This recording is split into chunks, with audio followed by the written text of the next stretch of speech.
The night Amara fainted on the blistering pavement, she clutched two hungry babies to her chest, while a trail of shattered glass glittered like fallen stars.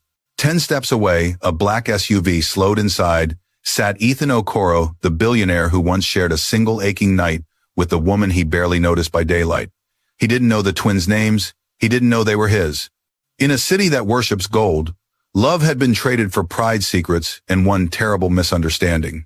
When Ethan lifts one crying child and the wail softens in his arms, fate whispers a truth Amara has buried for 2 years. But some truths refuse to stay quiet. Tonight a lie will break, a family will be tested, and a choice between safety and love will demand an answer. Before we dive in, tell me where you're watching from and what time it is right now. Drop your city and local hour in the comments. If you love dramatic African stories with real heart, hit subscribe so you never miss a chapter. Amara's hands trembled as she set the breakfast table in the sprawling mansion of Ethan Okoro. The sun poured golden rays across polished silverware and crystal glasses, yet to her they were nothing more than objects belonging to a world she could never touch. 2 years before she fainted on that street, her days were filled with silence, service, and sacrifice. She had learned to exist like a shadow, moving swiftly and quietly, making sure every corner of the billionaire's home gleamed while ignoring the sting of his cold remarks. "Good morning, sir," she whispered that day, as Ethan entered tall and imposing, his dark suit sharp, his expression harder still. He didn't look up. He never did. His eyes, gray and steely, were glued to his phone, as if the world outside its glowing screen didn't matter. "The coffee's cold," he muttered, though steam still rose in the cup. Amara lowered her gaze. "I'll make you another one, sir." "Don't bother. I'm late."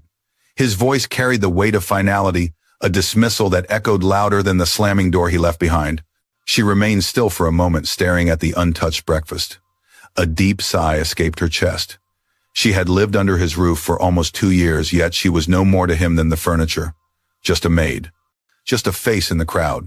But Ethan's indifference was not what gnawed at her heart. What haunted her were the letters from home. Every coin she earned went to her mother's medicine and her sister Ninkem's school fees. Her dreams had shrunk into mere survival to keep her family alive, to give her younger sister a chance at a brighter tomorrow.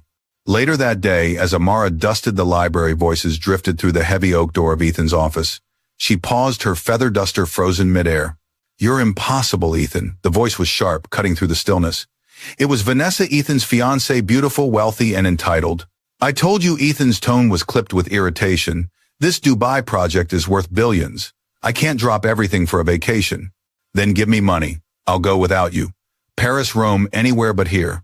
Sarah will come with me. You can marry your precious work." The silence that followed was thick, broken only by Ethan's exhausted sigh. "Fine. Take what you want." Amara turned away from the door, her heart heavy with a sadness she couldn't explain. She had seen this pattern before. Vanessa demanded, Ethan provided, and love was measured only in luxury.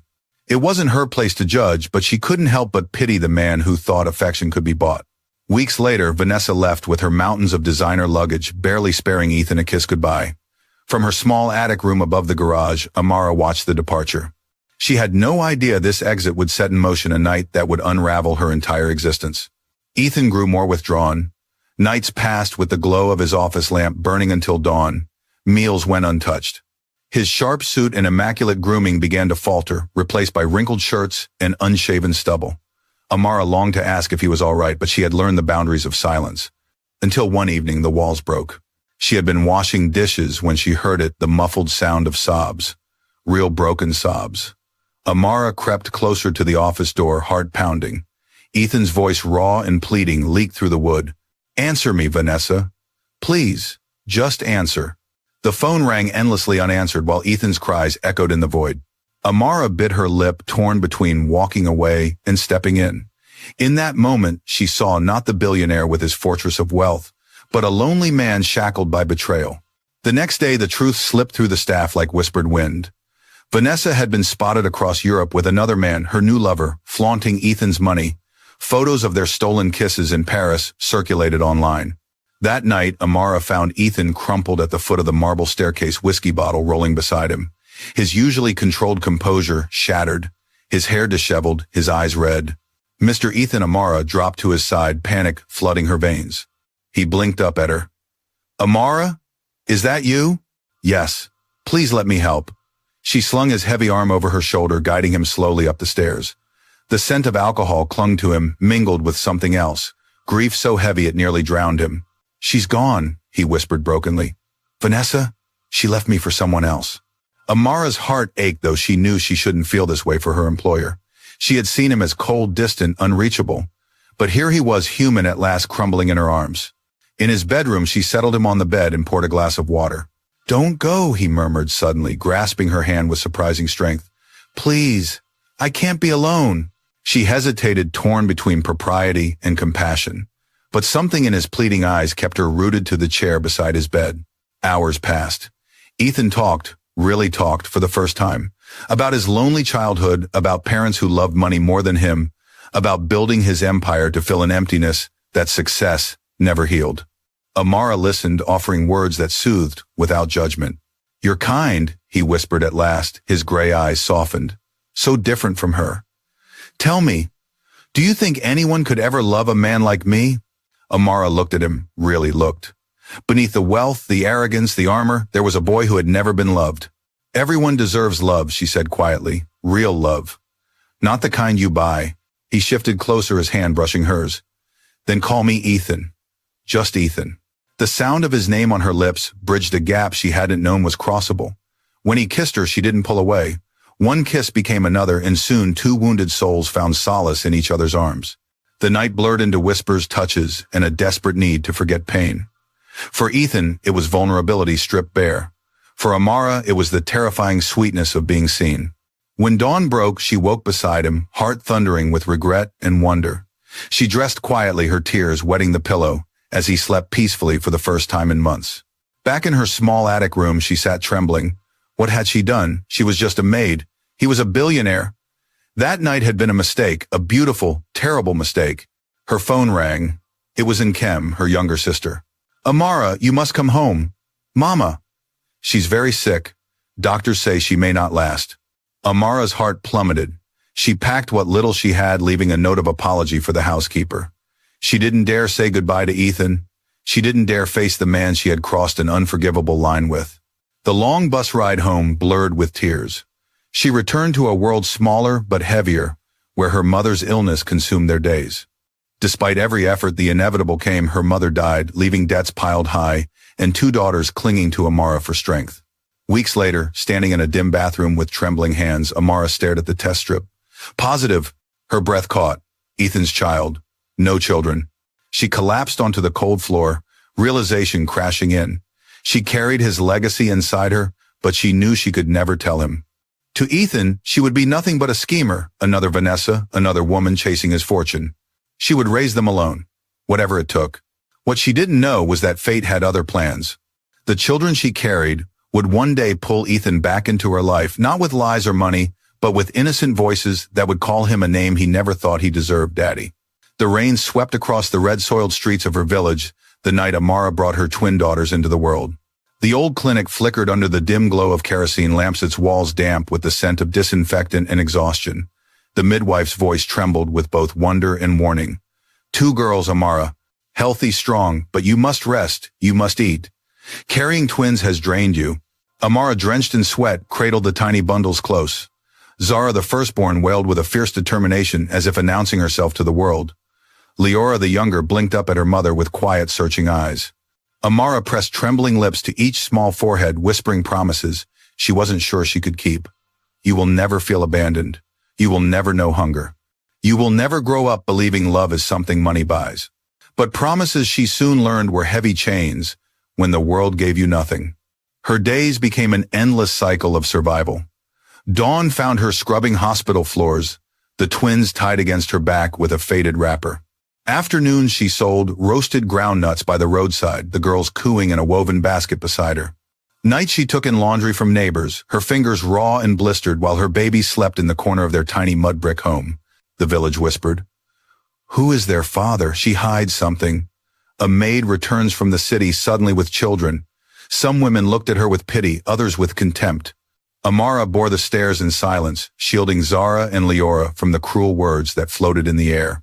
Her sister Nikum tried to help, postponing her college dreams to care for the babies, but Amara's guilt gnawed like an open wound. She had stolen her sister's future as surely as fate had stolen hers. Months bled into a year.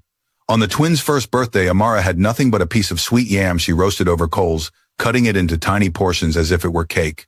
The babies clapped their hands in delight, smearing the soft pulp across their faces. Their laughter filled the one-room house, echoing louder than the hunger gnawing at Amara's stomach. She hadn't eaten all day again. "Why are you so thin?" Amara Ninkem scolded that night, her voice breaking. "You give them all your food. You'll collapse one day." "I'm fine," Amara lied, forcing a smile. But her reflection in the cracked mirror told the truth. Hollow cheeks, tired eyes, the kind of fragility that made her appear older than her years. And collapse, she did. One sweltering afternoon, returning from a double shift at the hospital, Amara's legs buckled beneath her. Zara and Leora wailed in terror as their mother slumped to the ground, clutching them desperately to her chest. Dust rose in small clouds as passers-by glanced, some whispering, others turning away. In a city where survival hardened hearts, few stopped to help a poor woman with crying children. Her world blurred. The cries of her daughters pierced through the haze until another sound cut across the screech of tires, the slam of a car door, a voice that froze her blood. "Amara!" She forced her eyes open. Through the haze, she saw him, Ethan Okoro. Older, sharper, dressed in an expensive suit, his expression twisted with shock. He knelt beside her, his cologne and wealth clashing with the dust and sweat clinging to her skin. "What happened to you?" His voice was urgent, unfamiliar in its concern. She tried to sit, holding the twins close. I'm fine." "You're not fine." His eyes dropped to the children. For the first time he noticed them fully, their identical curls, their small hands gripping his sleeve. And then the detail that struck him like lightning, Zara's gray eyes. His eyes. "Whose children are these?" The question sliced through the air. Amara's heart slammed against her ribs. In that instant, fear drowned out reason. If she told him the truth, he might take them. If she admitted what happened that night, he might accuse her of scheming, of trapping him, like Vanessa once did. So she lied. "They're mine. My husband, he died. I raised them alone." The words came out steady, though her soul screamed inside. Ethan's face softened, his brows furrowing with sympathy. "I'm sorry, Amara. Truly. Let me help you." "No, I can't." "You don't have a choice," he said firmly, lifting Zara into his arms. To Amara's shock, her daughter stopped crying immediately, staring up at him as if recognizing something buried in her blood. Ethan froze too, staring back at the child whose gray eyes mirrored his. For a moment, something flickered in his gaze, but he quickly masked it. "Come, you're going to the hospital." At the clinic, the doctor's verdict was grim: malnutrition, exhaustion, anemia. "She's starving herself to keep the children alive," the doctor told Ethan gravely. Ethan's jaw clenched. "Then she will have everything she needs. Money is no object." In the ward, Amara watched him through half-lidded eyes as he held Leora, awkwardly pacing to soothe her cries. His movements were clumsy, but his expression softened in ways she had never seen before. She wondered if he knew, if she had told him, would he have loved them, or would he have taken them away to raise without her? When she was strong enough to sit up, Ethan came to her bedside. His tone was businesslike, but his eyes held something gentler. "Come back with me, work in my house again. You and the children will have shelter, food security. I'll arrange everything." Amara's chest tightened. To return meant safety, but it also meant danger, the danger of being discovered. Every day under his roof would be a game of survival, keeping the truth buried, while her daughters grew into living mirrors of the man she once loved for a single night. "I can't accept charity," she whispered. "It's not charity, it's work. And I need you, Amara. The house hasn't been the same since you left." His words sliced her in half. Part of her wanted to collapse into his arms, to confess everything, to let him love his daughters. But the shadow of Vanessa's betrayal loomed large in her mind. Men like Ethan trusted no one. He would think she had schemed this from the beginning. "I need time to think," she said at last. "Take it," he replied softly, standing to leave. "But know this, I'm glad I found you." When the door closed, Amara clutched Zara and Leora to her chest, tears soaking their tiny curls. Her heart whispered one truth over and over: these are his daughters. Yet her lips repeated the lie she had chosen: he must never know. Outside, Ethan leaned against his car, staring up at the night sky. He didn't realize he was holding his hand against his chest, where Zara's small fingers had rested moments ago. He didn't realize his world had just shifted on its axis. Inside the clinic, Amara whispered promises into her daughter's ears, even as her heart bled. She had already sacrificed her dreams, her freedom, her body. Now she would sacrifice the truth. Better to bear the weight of lies than risk losing the only light in her life. But lies like debts demand to be paid, and soon Amara would learn that secrets buried in silence always find a way back to the surface. The air was heavy with the smell of polished marble and fresh roses as Amara stepped once more into Ethan Okoro's mansion. 2 years had passed since she had left it behind, carrying nothing but grief and secrets. And now she returned, not as the solitary maid she once was, but with 2 tiny shadows clinging to her skirts. Zara and Leora toddled beside her, their wide eyes marveling at the chandeliers above them, their laughter echoing through halls that once felt cold and lifeless. Ethan walked a few paces ahead, his hands clasped tightly behind his back. His steps were brisk, but his heart raced with an unfamiliar tremor. He had told himself he was simply offering Amara a job, offering the children a roof, but there was something deeper stirring beneath the surface. Watching the little girl so bright, so fragile, made something ache in his chest, though he could not yet name it. Mrs. Kate, the housekeeper, nearly dropped her duster when she saw Amara. "You're back, child," and with little ones, her eyes softened as she knelt smiling warmly at the twins. "What darlings? What are their names?" Zara and Leora Amara answered softly, smoothing their curls. "Beautiful Mrs." Kate murmured, then glanced quickly at Ethan. His face betrayed nothing, but his gaze lingered on the twins longer than he intended, especially Zara, whose storm-gray eyes seemed to pin him in place. The days settled into rhythm, though. For Amara, every moment felt like walking a tightrope. She worked hard as before, laundry, dusting, serving meals, but now she carried the constant weight of her lie. Each time Ethan bent to hand Zara a toy, each time Leora curled up on his lap without hesitation, Amara's chest tightened. It was as though the girls recognized him, instinctively drawn to something beyond blood, something she fought desperately to keep hidden. At first, Ethan kept his distance as though wary of frightening the children, but gradually his reserve cracked. One evening, as Amara prepared supper, she glanced into the living room and froze. Ethan sat cross-legged on the carpet, his expensive shirt sleeves rolled up, while Zara and Leora stacked wooden blocks on his knee. When the tower toppled, their laughter rang out, and to her astonishment, Ethan laughed with them, an unguarded, genuine laugh she had never heard before. Amara's heart clenched. This was dangerous. Still, the mansion was not the same as the one she had left. There was someone new now, a young chef named Chaik, hired during her absence. Chaik was warm, quick, with a smile, and adored by the staff. Unlike Ethan, he didn't command silence or fill rooms with tension. Instead, he whistled while he cooked, told stories to the maids, and taught Zara and Leora how to knead dough with flour-dusted fingers. "They like him," Mrs. Kate observed one afternoon as Amara watched from the doorway. The twins giggled while Chaik flipped pancakes onto their plates, pretending to juggle the spatula like a clown. "Yes," Amara admitted softly. "They do." "And you?" Mrs. Kate asked with a pointed glance. Amara didn't answer. Chaik, however, had no intention of hiding his feelings. One evening, as the twins slept and Amara helped clean the kitchen, he leaned against the counter, wiping his hands on a cloth. "You work too hard, Amara," he said gently. "When was the last time you did something for yourself?" She smiled faintly, shaking her head. "I don't have that luxury." "Maybe you should. Life is short." He hesitated, then added, "I could take you somewhere. Dinner. Just us. You deserve joy, not just survival." Her breath caught between gratitude and fear. "Chaik, think about it," he said, his dark eyes earnest. "I don't care about your past. I care about you." But in the shadows of the corridor, Ethan stood unseen, listening. A storm churned in his chest, though he couldn't explain why. He had no claim on Amara. She was his employee, nothing more. And yet the thought of her smiling at another man twisted his insides with something he had long denied: jealousy. That night, unable to sleep, Ethan opened the leather-bound journal he kept hidden in his desk. His pen scratched across the page in restless confession. She is back, but she feels further away than ever. She smiles at him the way she used to smile at me. She lets him near her children. Why does it bother me so much? They are not mine. They cannot be mine. And yet when Zara looks at me, it feels like staring into a mirror.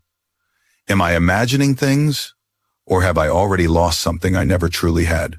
Meanwhile, Amara lay awake in her small room, staring at her daughters curled beside her. Every day the lie grew heavier. Every day Ethan's kindness toward the girls cut deeper. And every day Chaik's patience and warmth offered a glimpse of the life she could have, safe, ordinary, free of secrets. One afternoon, Ethan confronted her unexpectedly. He found her folding laundry in the servants' quarters, the twins napping in the corner.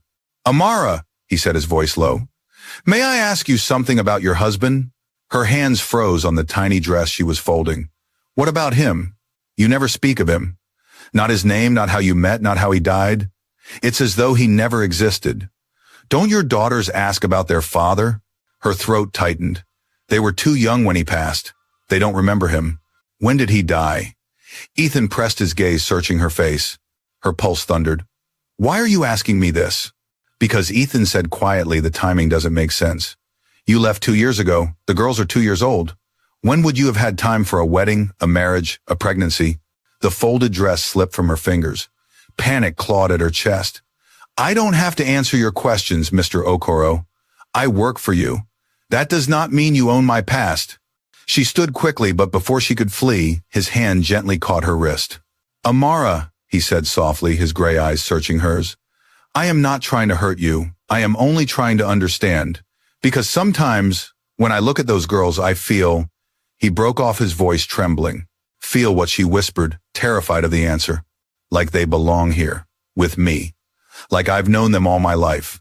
Her heart thudded painfully. She pulled free, turning away so he couldn't see the tears brimming in her eyes. You're imagining things, she murmured. But that night the truth gnawed at her until she could no longer breathe.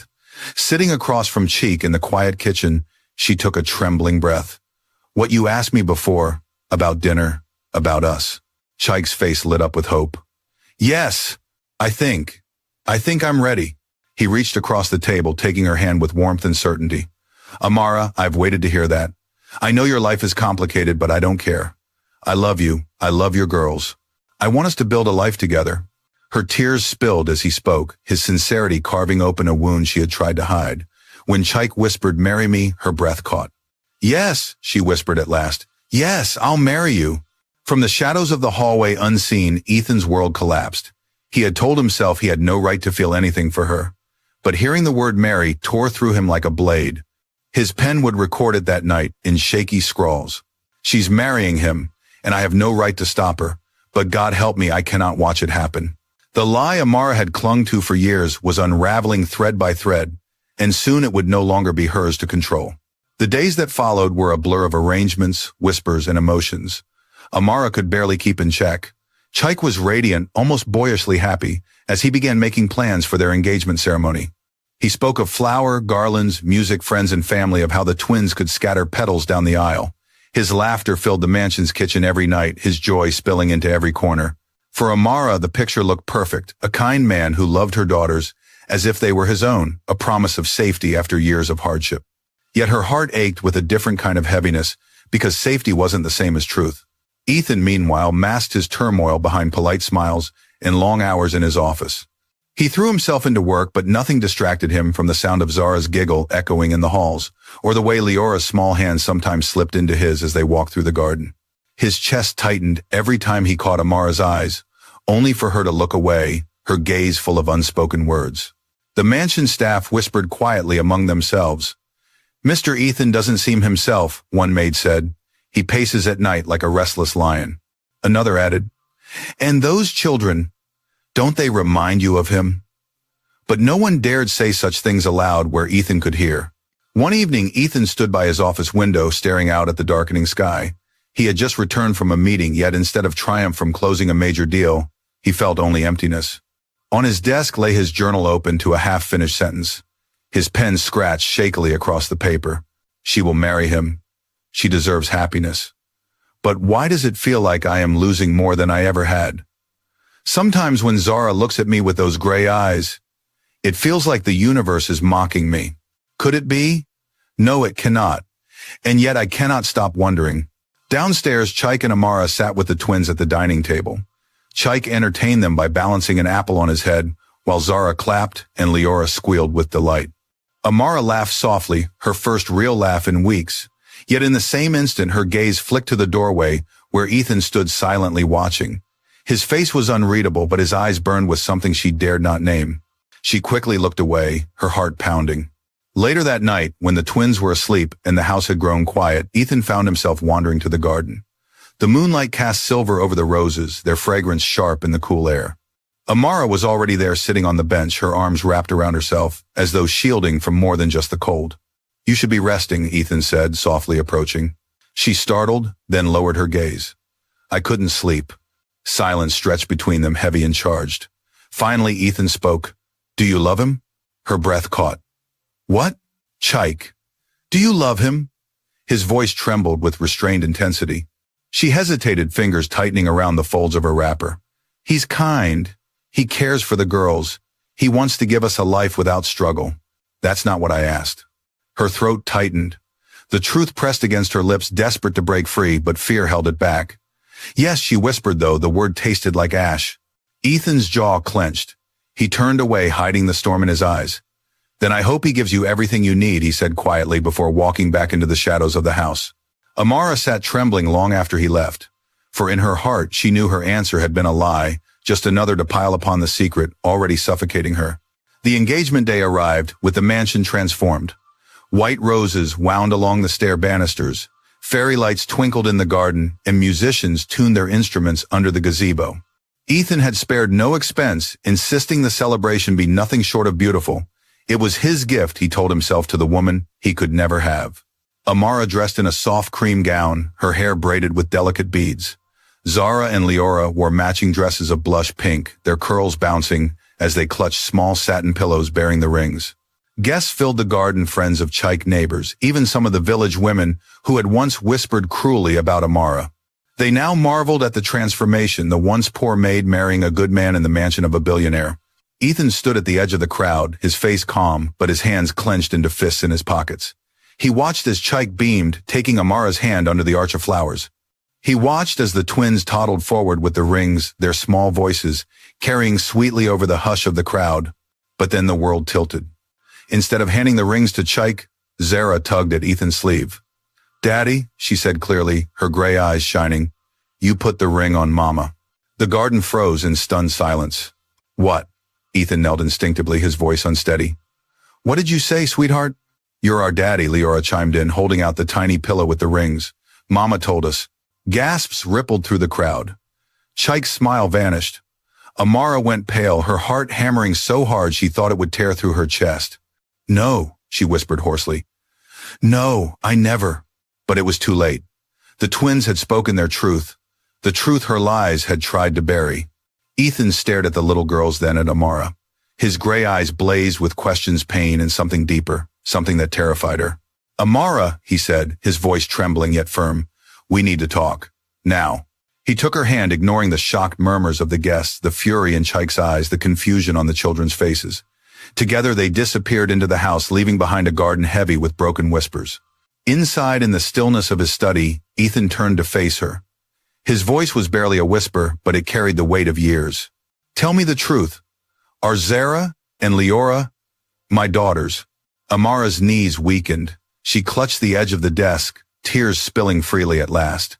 The dam she had built with lies was collapsing, and there was no escape left. Yes, she whispered, her voice breaking. They've always been yours. The room spun with silence. Ethan staggered back a step as though struck. His hands trembled at his sides, his breath shallow. Years of suspicion, longing, denial, all of it crystallized in a single devastating truth. His daughters. His blood. And Amara, the woman he had loved and lost, the woman he had once thought invisible, had hidden them from him. The confrontation that would follow promised to shatter everything: Chike's love, Amara's fragile world, Ethan's pride, and the innocence of the children caught in between. But for now, all Ethan could do was whisper the word he had never imagined himself, saying aloud yet now felt carved into his very soul. Mine. Ethan's whisper seemed to reverberate through the very walls of the study. Mine. The single word made Amara's legs tremble, as though the earth had shifted beneath her. She had known this moment would come someday, had feared it, prayed against it, but now that the truth was out, her voice and courage deserted her. Ethan paced across the room, his expensive shoes clicking sharply against the polished floor. His face was pale, his jaw tight, his hands clenched, as if struggling to contain the storm inside him. Finally, he turned to her, his gray eyes blazing. Why? The question was simple, but it cut her deeper than any accusation. Why did you hide them from me? 2 years, Amara. 2 years you let me live without knowing I was a father. Amara's tears fell freely now. She sank into the chair by the desk, her hands trembling in her lap. Because I was afraid. Afraid of what his voice thundered through the room. Afraid I'd reject them. Afraid I'd send you away. Afraid I'd do what? Tell me. She swallowed hard, her throat burning. You remember what you said that day in the hospital after you found me on the street? Ethan frowned, trying to recall. What about it? You told me you admired me, that you couldn't imagine raising children on your own, that you weren't strong enough to be a father. Her voice broke. I believed you. I thought if you knew the truth, you would see me as a burden, or worse, you'd take them from me because you had the power, the money, the lawyers. I couldn't risk it. I couldn't risk losing my girls. Ethan froze, the memory crashing back. His words, spoken carelessly in that sterile hospital room, had been twisted by her fear into something they were never meant to be. His anger softened into shock. Amara, I wasn't rejecting the idea of being a father. I was praising you. I was terrified because I didn't think I was good enough, but I never would have abandoned them, or you. Her sobs grew harsher, shaking her small frame. I misunderstood, and for that, I stole 2 years from you. I'm sorry, Ethan. I thought I was protecting them, protecting us. The silence that followed was deafening. Ethan pressed his palms to his temples, then dragged them down his face, as though trying to wipe away the weight of betrayal. Do you understand what you've done? Do you understand what it means to lose 2 years of your children's lives? His voice cracked with pain. Their first words, their first steps, those moments are gone forever. You robbed me of them. Amara could not meet his gaze. Every word was true, and each truth was a blade piercing her chest. I know, and I will carry that guilt until my last breath. But I swear I did what I thought was best. Ethan's fists trembled. He wanted to rage, to demand, to punish. But when he thought of Zara's laugh, Leora's trusting eyes, something inside him broke. He sank heavily into the chair opposite her, his head bowed. For the first time in years, the proud billionaire looked defeated. They are mine, he whispered again, softer this time. Nothing can change that, and I will not let them grow up calling another man father. The words struck Amara like lightning. Chaik, she breathed. She had forgotten in the heat of this confession, the man waiting outside in the garden, the man who had loved her and her daughters openly, sincerely, and who now stood humiliated before guests and neighbors. As if summoned by her thought, the door burst open. Chaik stormed in, his face red with fury, his eyes blazing at Ethan. Is it true? He demanded, his voice echoing in the study. Are they yours? Ethan rose to his feet, slowly towering over him. Yes, they are mine, my blood, my daughters. Chaik's chest heaved as though he had been struck. He turned to Amara, his voice breaking. 2 years, Amara. 2 years I loved those girls, believed they could be mine. And all this time you let me live a lie. Amara stood, reaching toward him. Chaik, please. He pulled back sharply. Don't touch me. Don't speak to me. I would have given you everything, Amara. I would have raised them as my own. But you chose to live in lies. You chose to betray my trust. Ethan's eyes flicked to Chaik, his tone cold. Don't speak to her like that. Don't you dare tell me how to speak, Chaik spat, rounding on him. You have everything, wealth, power, this house. And now you steal the only thing I had. I love them. I loved her. And you didn't even know they existed. They are not something to be stolen, Ethan snapped, his voice rising. They are my children, my flesh and blood. The confrontation burned like fire, each man's pain colliding with the other's. Amara stood between them, trembling, feeling her world splinter. Finally, Chaik's anger turned to sorrow. His shoulders sagged, his voice breaking. I can't stay. I can't marry a woman who lies to me. I can't raise children who already have a father. His eyes glistened with unshed tears. Goodbye, Amara. He turned and walked out, the sound of the door slamming reverberating like a final heartbeat. Amara collapsed into the chair, sobbing. Ethan stood frozen, his fists clenched, his chest rising and falling rapidly. For a moment, he looked as though he wanted to go after Chaik, to stop him, to explain, but then his gaze returned to Amara, and the raw truth between them left no space for anything else. Where are they now? Ethan asked, suddenly his voice steady but sharp. In the nursery, Amara whispered. Without another word, Ethan left the study. Amara followed, her legs weak, her vision blurred with tears. They found the twins awake, rubbing their eyes, confused by the noise and tension in the air. Zara toddled toward Ethan instantly, her small arms raised. Daddy? The words shattered what little restraint he had left. Ethan dropped to his knees, scooping both girls into his arms. They clung to him, babbling their laughter, filling the room as though they had no idea of the storm raging around them. Tears slid down Ethan's cheeks unheeded as he held them close. I'm here, he whispered, his voice breaking. I'm your daddy. I'll never leave you again. Amara leaned against the doorframe, her body trembling with sobs. The sight of them together was beautiful and terrible all at once. This was what she had wanted to protect and what she had feared most.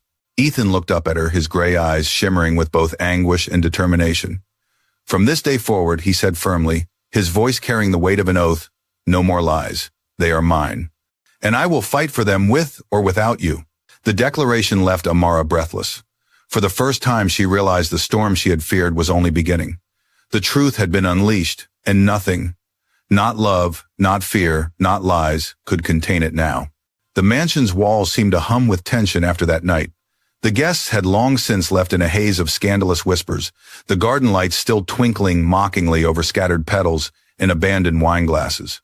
Amara sat alone in her quarters, her daughters asleep beside her, staring at the ceiling, as if answers might be carved into its whitewashed surface.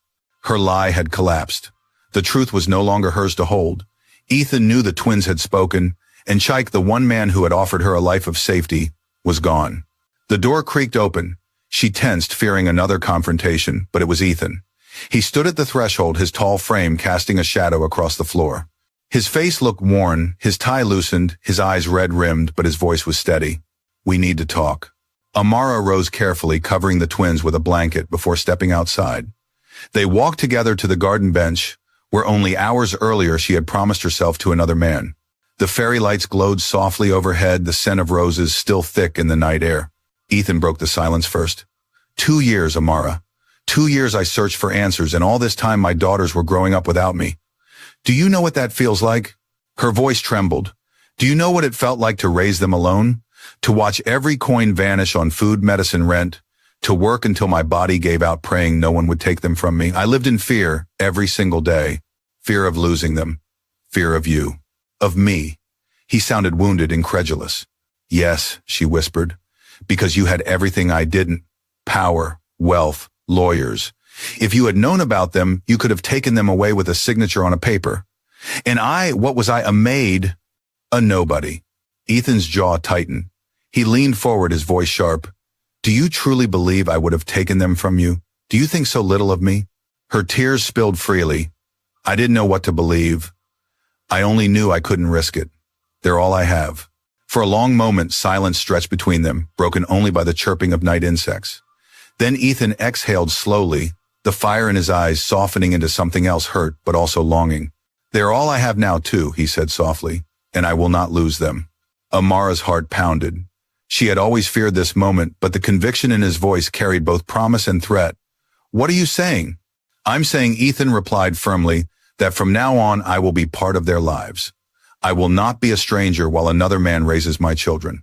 She flinched, Chaik's name lingering like a ghost in the night. But how, Ethan? How can we make this work? The twins barely know you. You're used to a world of power and business, not bedtime stories and scraped knees. Ethan's lips twisted into a sad smile. Maybe I don't know how to be a father, but I can learn. I want to learn. With them. With you. Her chest tightened painfully at his words. She wanted to believe him. She wanted to trust. But years of fear and betrayal, his coldness, Vanessa's cruelty, her mother's debts, her own mistakes, crowded in her mind like shadows. Before she could answer, the sound of soft footsteps interrupted them. Zara and Leora toddled into the garden, their small hands rubbing sleepy eyes. Mama Zara mumbled, tugging Amara's wrapper. We want Daddy. Amara froze. Ethan knelt immediately, his arms opening wide. I'm here, princesses. The twins scrambled into his embrace, their little heads nestling against his chest. Leora's voice was muffled against his shirt. Don't go away. Ethan kissed the top of their heads, his own tears falling unchecked. I'm not going anywhere. Not ever again. Amara stood watching, her heart unraveling. For the first time, she saw him not as the cold billionaire or the broken man of that long-ago night, but as a father, raw, imperfect, but fiercely determined. The following weeks were a whirlwind. Ethan insisted on giving the twins their own nursery, filling it with toys, books, and pastel-colored beds. He hired tutors and nannies, but Zara and Leora rejected them all, clinging only to Amara and, to her surprise, sometimes to Ethan. He tried awkwardly at first, reading bedtime stories that ended in confusion because he skipped whole pages, attempting to braid Zara's hair only to leave a tangled mess, carrying both girls at once until he nearly toppled over. But he laughed through his failures, and the girls laughed with him. Slowly, Amara saw their bond grow. Yet the outside world was less forgiving. News of the scandal leaked snippets of gossip from guests at the engagement. Soon headlines screamed across tabloids, Billionaire's maid secretly bears his twins. Paparazzi swarmed the mansion gates. Business partners raised eyebrows. One evening, Ethan stormed into the kitchen, his phone buzzing nonstop. They're calling emergency meetings. The board wants explanations. They think this makes me weak. Amara, stirring soup on the stove, looked up with weary eyes. And what do you think?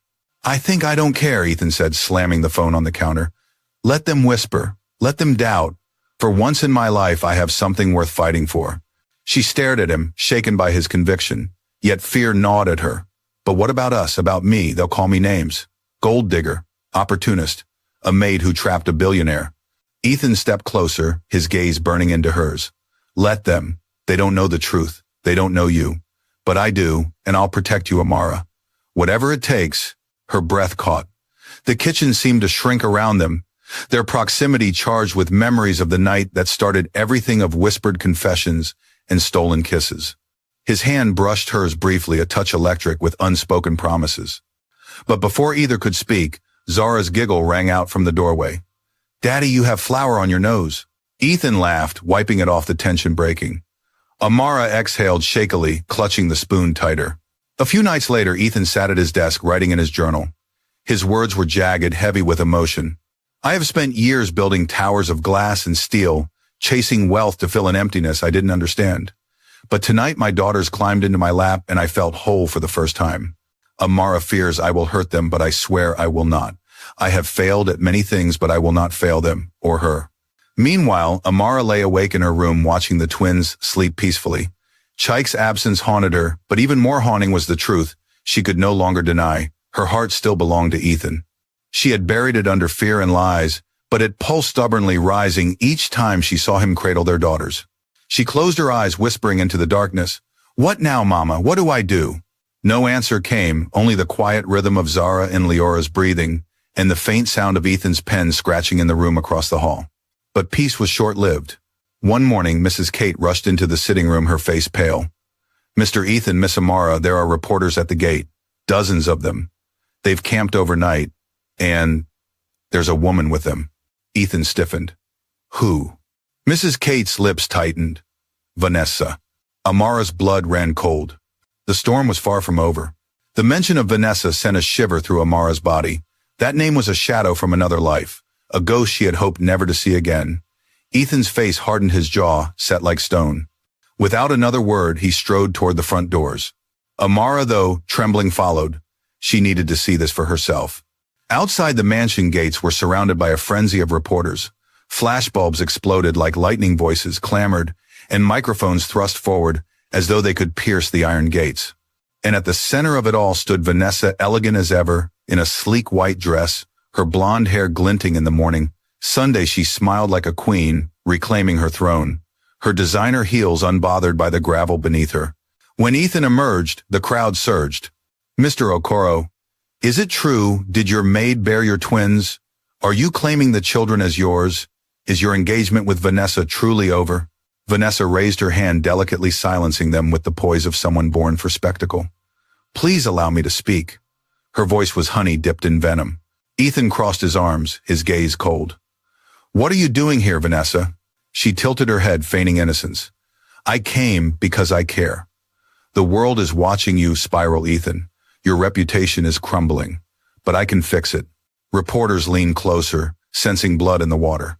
"Fix it," Ethan repeated, his voice low with warning. "Yes." Vanessa's eyes flicked toward Amara, who had stepped into view. Her smile faltered for only a second, then sharpened. "You've let yourself be trapped in a scandal with her." Her voice dripped with disdain. "But it doesn't have to destroy you. If you marry me as we planned, the media will spin this as a misunderstanding. We can raise the children in luxury quietly. She can continue to work here, of course. Everyone wins." Gasps rippled through the crowd. Cameras clicked furiously. Amara's stomach twisted in disgust. "You want me to stay as a servant in my daughter's home, while you parade as their stepmother?" Vanessa gave her a saccharine smile. "Better a stepmother in silk than a mother in rags." Before Amara could respond, Ethan's voice cracked through the air like a whip. "Enough." His eyes burned into Vanessa's. "You think you can come here, insult the mother of my children, and bargain with my family like pawns? You overestimate yourself." Vanessa's confident smirk wavered, but she recovered quickly. "Ethan, be realistic. You've built an empire. Do you want to lose it all over this? She gestured disdainfully at Amara. Amara flinched, but Ethan didn't hesitate. He stepped forward, his voice carrying over the clamoring reporters. Listen carefully, Vanessa. For the first time in my life, I am being realistic. I don't care about my reputation or the empire or what people whisper. I care about my daughters. I care about their mother, and I will never, ever trade them for you. The crowd erupted, flashes, blinding questions shouted over one another. But Ethan ignored them all, turning his back on Vanessa and reaching for Amara's hand. His grip was steady, his eyes fierce. Come inside. He led her back through the gates, slamming them shut as the guards blocked the reporters. Vanessa's shrill voice echoed faintly, You'll regret this, Ethan. You can't survive without me. Inside, silence fell. Amara's chest heaved, her heart pounding from the spectacle. You stood up for me, she whispered. Ethan looked at her, his expression softening. I wasn't standing up for you, Amara. I was standing up for us. For the family we should have been all along. Her breath caught. Words tangled in her throat. Before she could find them, a small voice called from the staircase. Daddy. Zara rubbed her eyes, Leora clutching her hand. Why are people shouting outside? Ethan knelt instantly, gathering them both into his arms. Don't be afraid, my angels. They can shout all they want, but nothing will take me away from you. Leora nestled against his shoulder. Promise. Promise, he said, firmly kissing her forehead. Amara watched, tears filling her eyes. She had never seen her daughters look so safe, so utterly loved. The sight was almost unbearable in its beauty. That night, after the twins had finally drifted to sleep, Ethan called a meeting in the living room. Amara sat tensely on the sofa. Mrs. Kate hovered nervously nearby while Ethan stood before them, his posture commanding but weary. I won't lie, he began. The media won't let this go. My board is panicking. Business partners are questioning my judgment. But I don't care. What matters is protecting this family. His eyes flicked to Amara. Our family. Amara's heart skipped a beat. And how do you plan to do that? By telling the truth, Ethan said simply, no more hiding. Tomorrow morning I'll call a press conference. I'll tell the world I'm the father of Zara and Leora, that I love them. He paused, his throat tightening, that I love their mother. Amara gasped softly, her hand flying to her mouth. Ethan stepped closer, his voice raw, vulnerable. I've loved you since that night, Amara. I was too proud to admit it then, too blind to see it. But losing you for 2 years nearly destroyed me. I won't lose you again. Not to fear, not to lies, not to anyone. Tears blurred her vision. Ethan, you don't know what you're saying. The world will tear us apart. They'll call me a gold digger, a liar. Let them, he interrupted, his tone firm. They can call you what they want. I know who you are. You are the woman who held me when I was broken. The woman who raised my daughters with nothing but grit and love. The woman who taught me that money cannot buy what truly matters. And I will fight for you until my last breath. Silence hung in the room, thick with emotion. Mrs. Kate wiped at her eyes discreetly, muttering, about time. Amara trembled, her defenses crumbling. For years, she had built walls of lies to protect her heart, but Ethan's words struck them down, one by one. Ethan, she whispered, if you mean this, if you truly mean this, then promise me one thing. Don't just fight for us in public. Fight for us here, in this home, every day, not just as a billionaire, but as a father, as a man who can love without pride. Ethan's eyes glistened. He dropped to one knee, not with a ring, not with ceremony, but with sincerity. I promise. Amara's tears spilled freely as she pulled him into her arms. For the first time, she allowed herself to believe in the possibility of healing, of a family no longer bound by lies. But outside the mansion walls, cameras still flashed, reporters still speculated, and Vanessa's threat lingered like a storm on the horizon. The fight was not over, only just beginning. And as Amara lay awake that night, Ethan's arms around her, she whispered a silent prayer, may love be enough to weather what comes next. Morning sunlight spilled across the marble floors of the Okoro mansion, but the brightness brought no calm. Outside the gates, the press still swarmed like restless bees, waiting for the statement Ethan had promised. Inside, Amara sat at the dining table with a cup of tea that had long since gone cold. Zara and Leora played nearby with dolls, oblivious to the storm awaiting their family. Her heart thudded with each passing minute. She had lived in shadows for so long that stepping into the light felt like walking barefoot across blades. 1,000 fears clawed at her mind. What if the world turned its cruelty on her daughters? What if Ethan's business collapsed, and he came to resent her for it.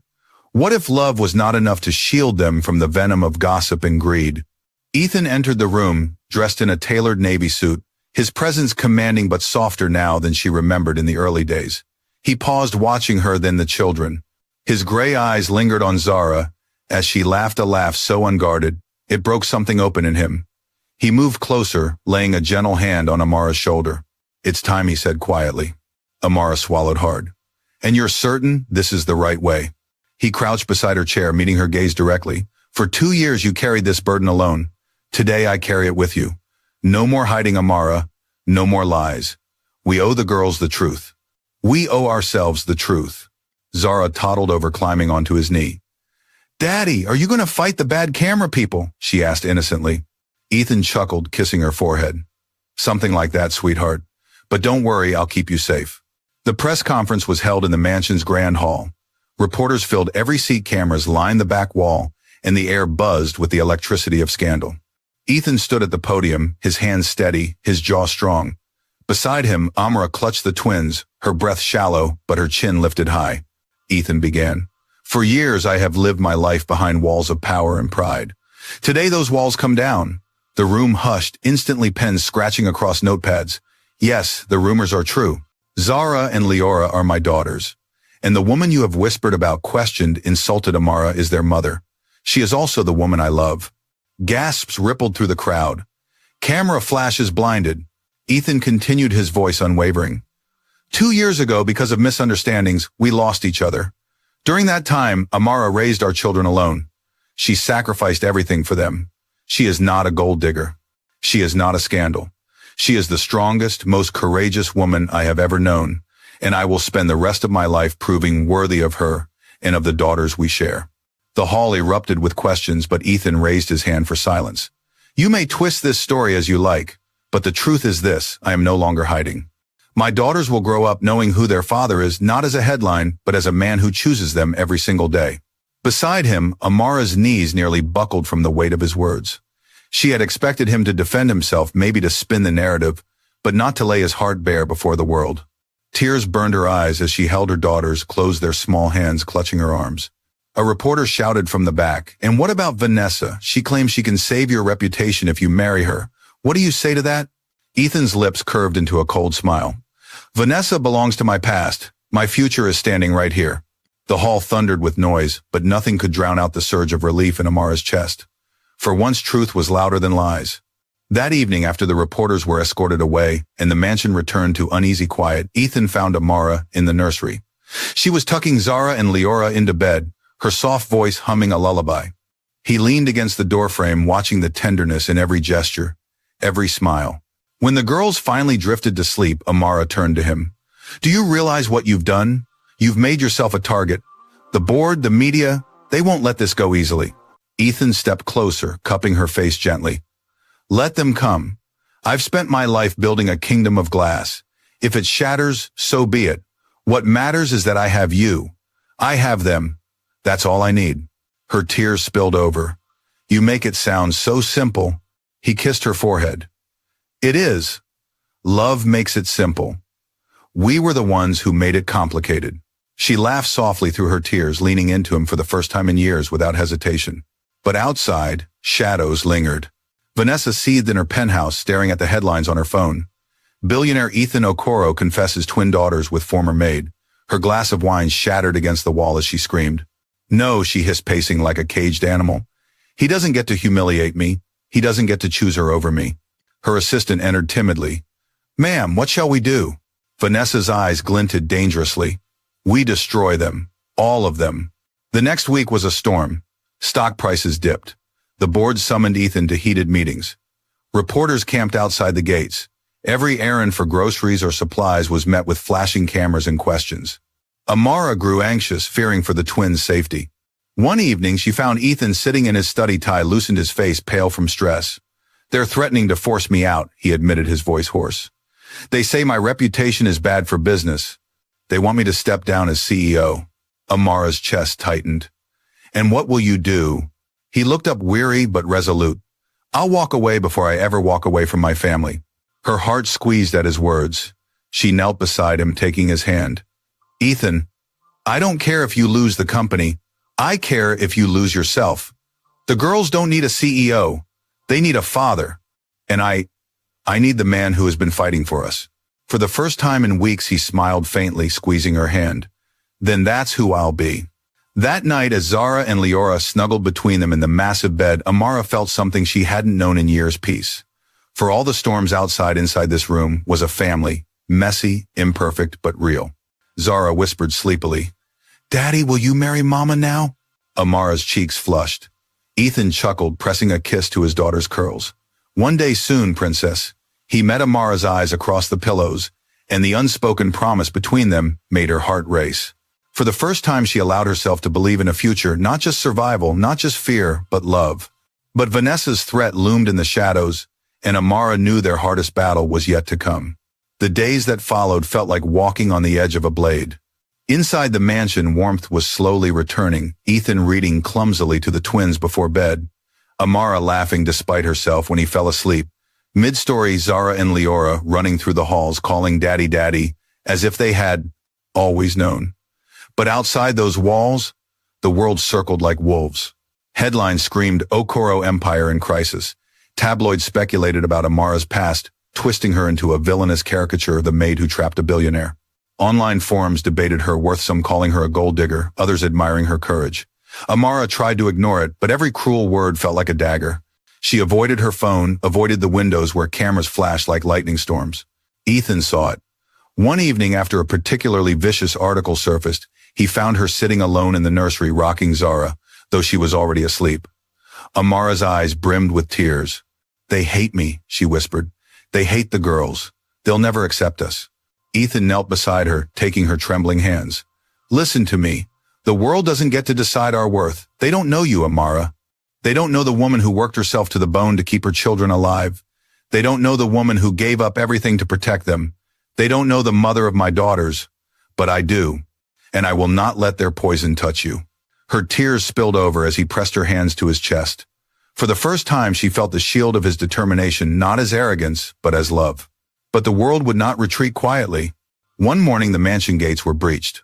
A reporter disguised as a delivery man slipped past the guards, snapping photos of the twins in their playroom before Ethan's men dragged him out. The images hit the internet within hours, Zara holding her doll, Leora smiling at her father. The photos should have been innocent, beautiful. Instead, the captions twisted them cruelly illegitimate heiresses of the Okoro fortune. Amara broke down when she saw the article. "They're just children," she cried. "They don't deserve this." Ethan's fury was volcanic. He called his legal team, vowing lawsuits that would bankrupt any paper daring to exploit his daughters. But even as he raged, Amara knew the truth.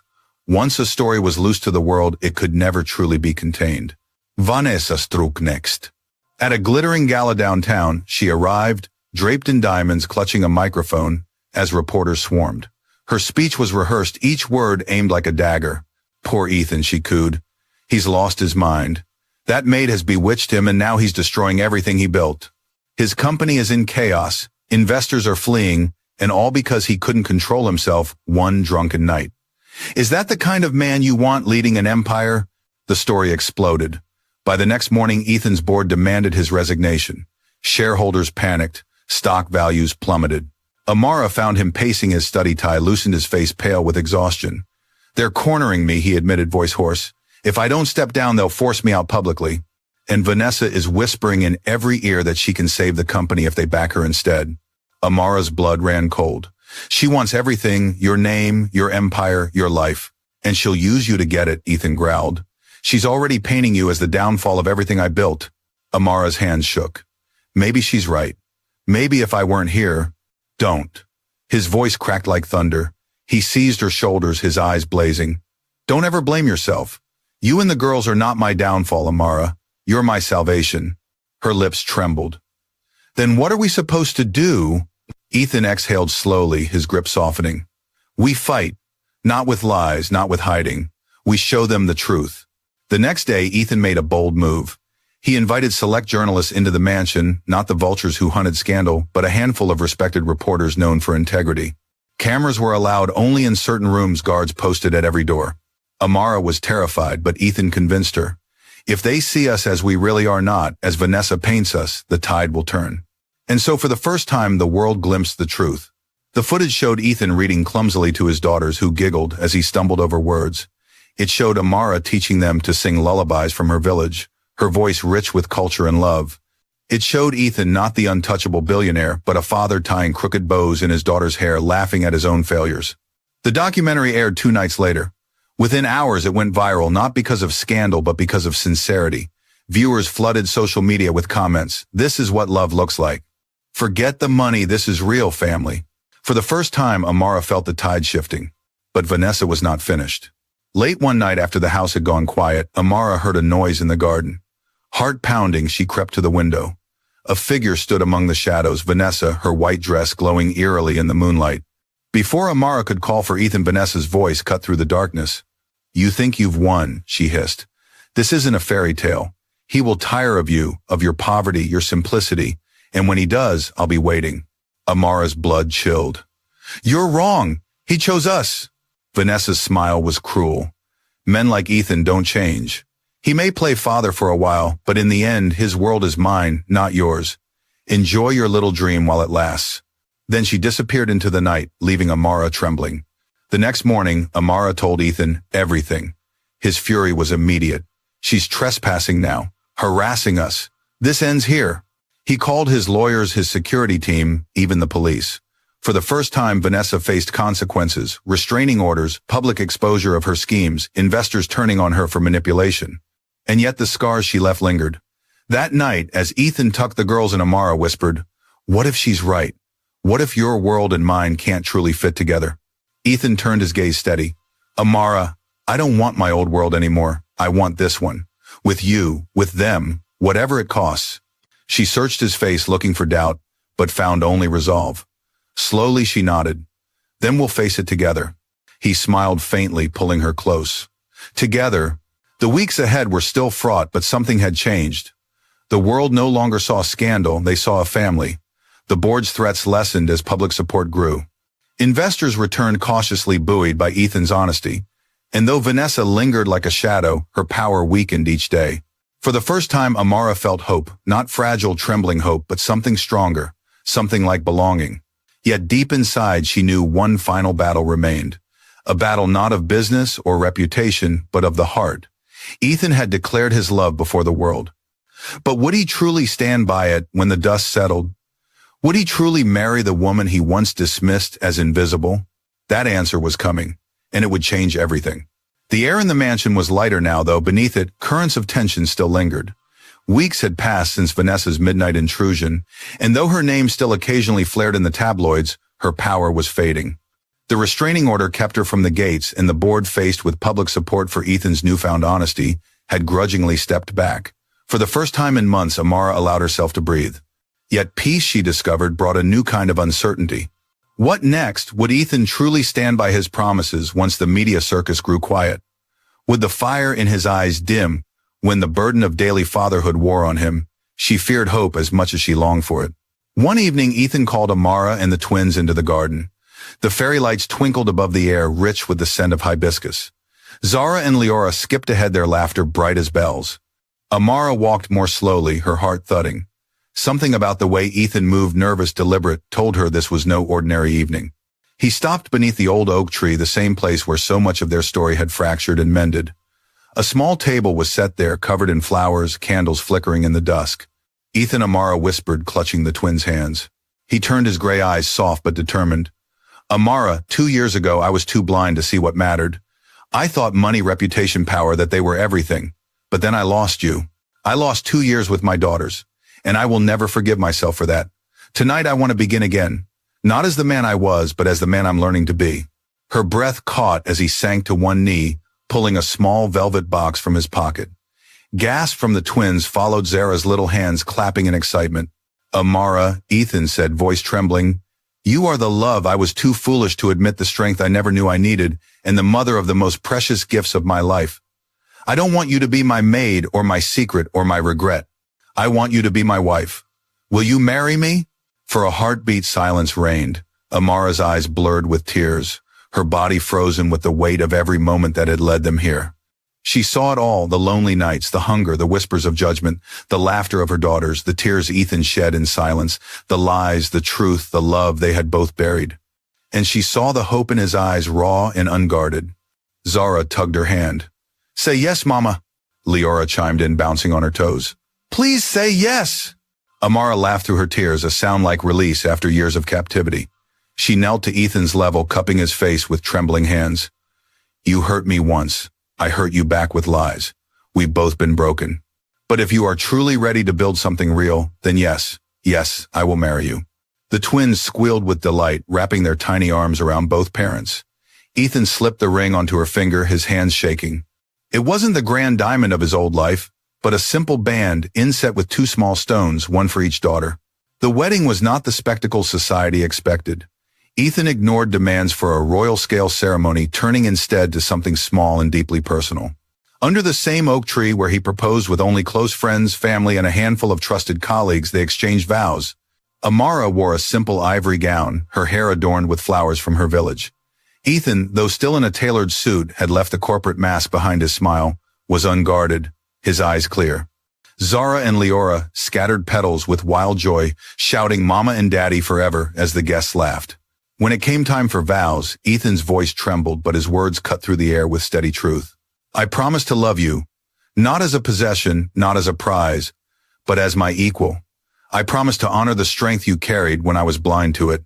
I promise to be the father our daughters deserve, not through wealth but through presence, patience, and love. I promise to choose us every day, no matter the storms." Amara's vows came through tears. "I promise never again to let fear silence me. I promise to tell you the truth even when it hurts.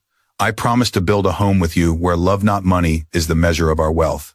And I promise to remind our daughters every day that real strength is born from love."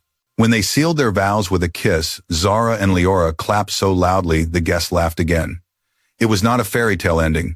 It was something rarer, real. Life after the wedding was not without challenge. The media still prowled, though their story now had fewer barbs. Ethan's company faced turbulence, but his honesty had oddly become a strength. Investors saw him not as untouchable but as human, and some trusted him more for it. Amara too grew. With Ethan's support, she founded a nonprofit for single mothers, offering education, childcare, and employment opportunities. She refused to be known only as the billionaire's wife. She wanted to be a voice for women who had once stood where she had, alone, afraid but unbroken. Zara and Leora thrived. They grew up in a home not of cold marble halls, but of warmth, laughter, and stories by firelight. They learned both privilege and humility, carrying both their mother's resilience and their father's devotion. Ethan and Amara often sat together late at night, watching their daughters sleep, whispering dreams for their future. And though scars remained memories of betrayal, fear, and Vanessa's venom, they were no longer chains. They were reminders of battles won, of love that survived. 5 years later, under the same oak tree where so much had begun, Ethan and Amara sat together watching Zara and Leora chase their little brother, a boy with their father's gray eyes and their mother's smile. "Do you ever regret it?" Amara asked softly. Ethan wrapped his arm around her. "Regret what?" "Choosing us over the easy path. Over the empire." He kissed her temple. "Never. You gave me something no empire ever could, a life worth living." Amara smiled, resting her head on his shoulder. For the first time, she believed it. Not because the world said so, not because the papers had forgiven them, but because she felt it in the rhythm of her children's laughter, in the steadiness of Ethan's arms, in the peace that had taken years to grow. They were not perfect. They were not untouchable, but they were a family, and that was enough. Every choice we make carries weight not just for ourselves, but for those who walk beside us. Amara's story is not one of fairy tale perfection, but of courage, forgiveness, and the power of truth. She learned that fear can build walls, but only love tears them down. Ethan discovered that wealth means nothing if it costs you the people who matter most. Together they prove that real strength is not in money or status, but in the willingness to fight for family, even when the world is against you. Perhaps the greatest lesson here is simple. We are all flawed, all capable of mistakes. But when we choose honesty, when we choose love, we can turn even the deepest wounds into bridges toward healing. What do you think? Was Amara right to finally trust Ethan? Have you ever faced a moment where fear held you back from truth? Share your thoughts in the comments. And if you believe in the power of love to change lives, don't forget to subscribe for more stories.